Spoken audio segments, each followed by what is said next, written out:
Now we're going to invite Dr. Cassel.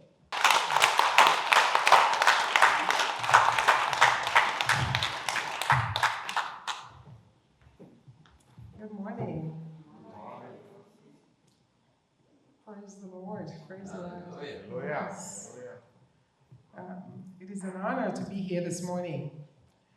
Listening to Dr. Tamba, I don't think I have anything else to add. But I will just say a few things, because when I was preparing to just talk a little bit, I was thinking that I'm going to focus on the kids, but it looks like the population is different. It's more of the adults.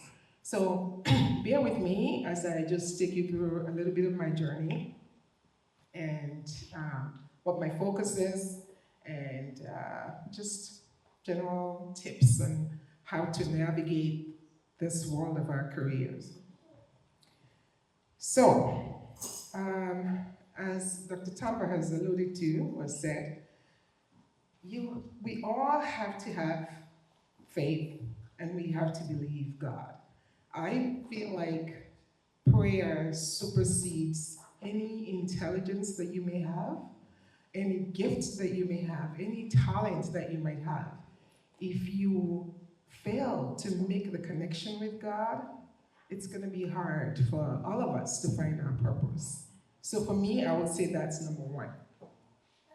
So let me start by asking anybody, have you ever been at a place where you feel like, this is what I want to do, I am determined, and then something changes?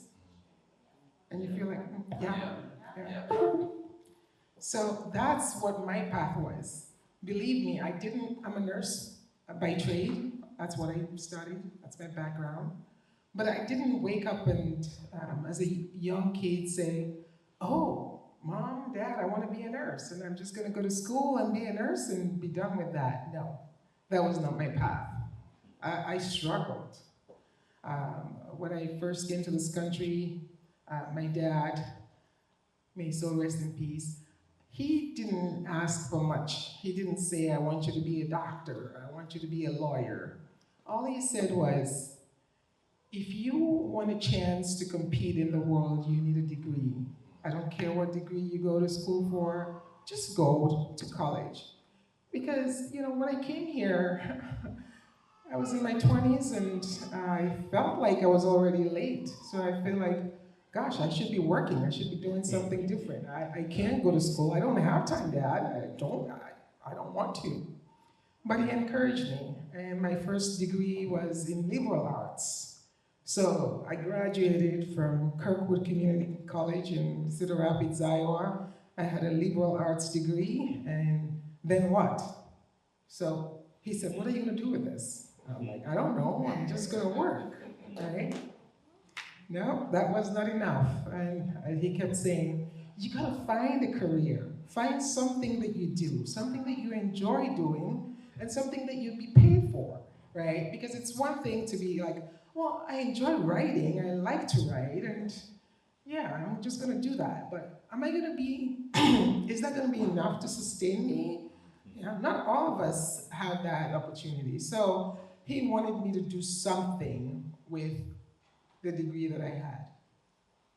And so, career, we started talking about career. What am I going to do as a career, right?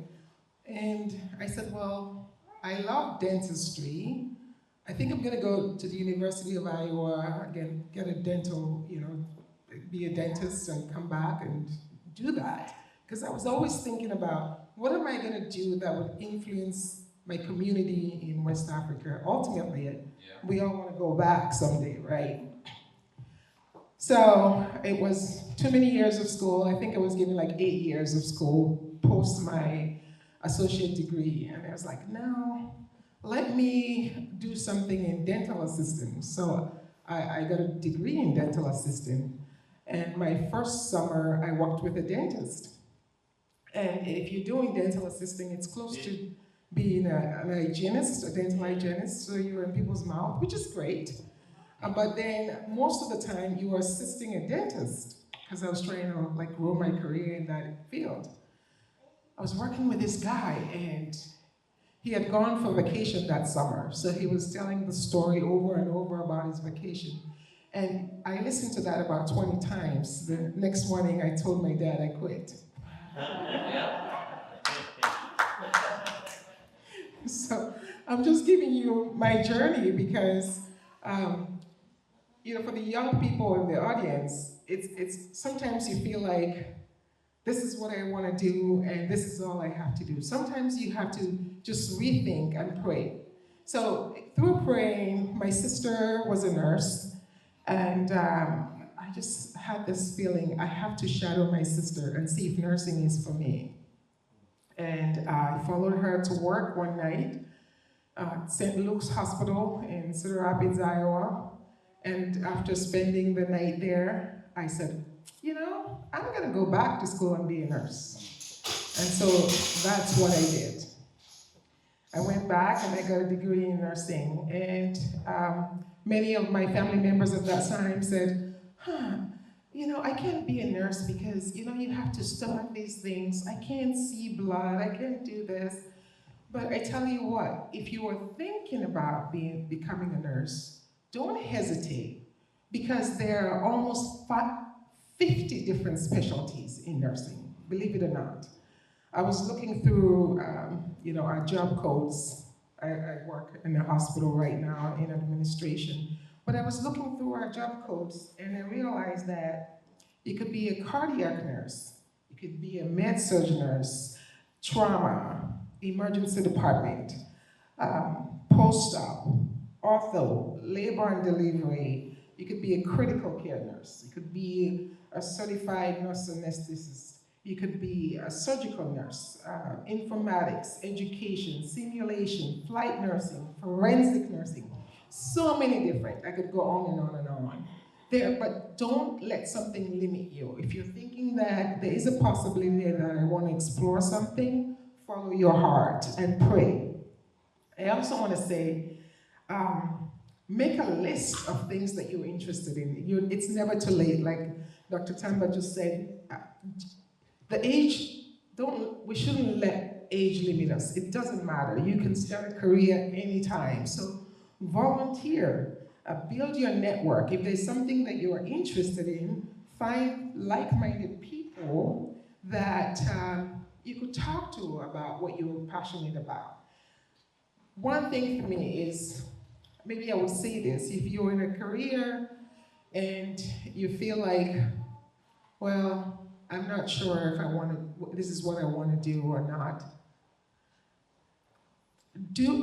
think about integrity, okay? The word integrity, I always say, integrity is doing something, doing the right thing when no one is watching, right? So even if it's something that you don't feel like this is where I want to end up, show up every day. Show up. I mean, of course, there are going to be days that you're not feeling so great and things are happening. But if you can, don't get into workplace politics, right? Don't get into, okay, my boss did something to my friend and I'm really upset. And then you decide, I'm going to call in sick just so that you can make an impact on the boss or the work, or they can feel your worth.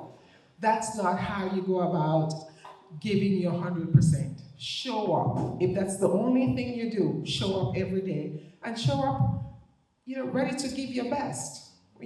Sometimes we all think that we're going to give 10 out of 10, but it's okay. A 6 out of 10 is okay. Just be there.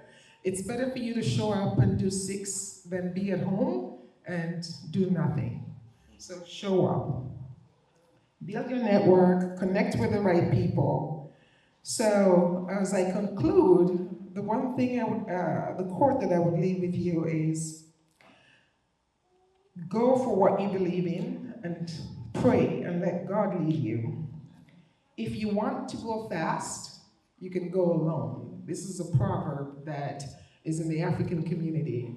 If you're taking a journey and you want to go fast, you can go by yourself, you can go alone. But if you want to go far, you got to walk with others. So work with the church, work with your community, and do the best you can. Thank you for having me. you.